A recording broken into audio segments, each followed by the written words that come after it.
Welcome back. So tomorrow is officially Black Friday, although you've probably been spammed with deals for a few days, if not weeks already. Adopted from the United States of America, Black Friday has become one of the biggest shopping days on the calendar in South Africa. Consumer journalist Wendy Knowler joins us to give us some tips and do's and don'ts as from tomorrow. So if you thought of, purchasing anything, listen to this conversation first. Wendy, thank you for your time and good morning to you. I'm just wondering if some people think we are party poopers right now, planning on splurging, and here we are trying to get everyone to save. So let's get right into it. Presumably there are some genuinely great deals to be had on Black Friday. What's the right way and the wrong way to do Black Friday though? Okay, so yes, of course there are. There are also a lot of fantasy 40%, 50% offs that aren't what it means to the retailers, not what consumers take from it. So yes, the right way. There are many people that are very targeted about it. So they'll decide mid-year, say that, okay, we want to get a new smart TV. And we want this brand and we want 55-inch or whatever it is. And then they start tracking the prices. They start comparing. There's easy ways to do it now. There are pricecheck.co's or that kind of thing where it does it for you, the hard work. And they put money away. Sorry to be a killjoy here, but flashing the plastic now, not a good idea.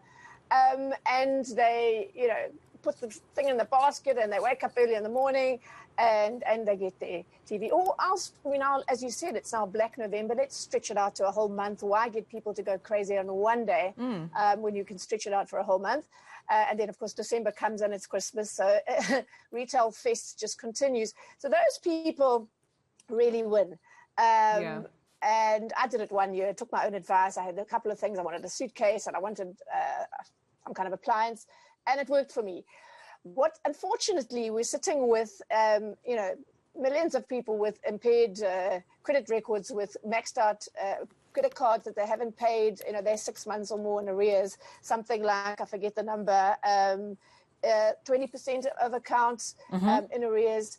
So if those people now that we've got a perfect storm here, we've had a long hard year. We thought things were going to be over in 2020 with the COVID gloom, and it's carried on to this year. We've maybe anticipating another fourth wave and maybe a lockdown. So people are now, we've got to reward ourselves and we don't know what's coming. And that whole FOMO thing. And let's dive in, and that's going to come back to bite people in the coming months. Whatever savings, if you're buying on credit, whatever savings you think you're getting, believe me, the interest on that. So let me just jump in there, because you're making quite an important point, and we've got so much less time here. I mean, thanks to COVID lockdowns, there's been a massive swing to online shopping, but not everyone is savvy enough to protect themselves, right, from fraudulent sites or even, e-tailers who will take your money and be super slow to deliver, if at all. Now, with that being said, then what advice do you have for them, please? You know what, if you're new to online, and many people are with lockdowns, there was this huge, we're sitting with predictions of what people thought was going to happen in 4 or 5 years' time. Is happening now in terms of numbers of people who are shopping online.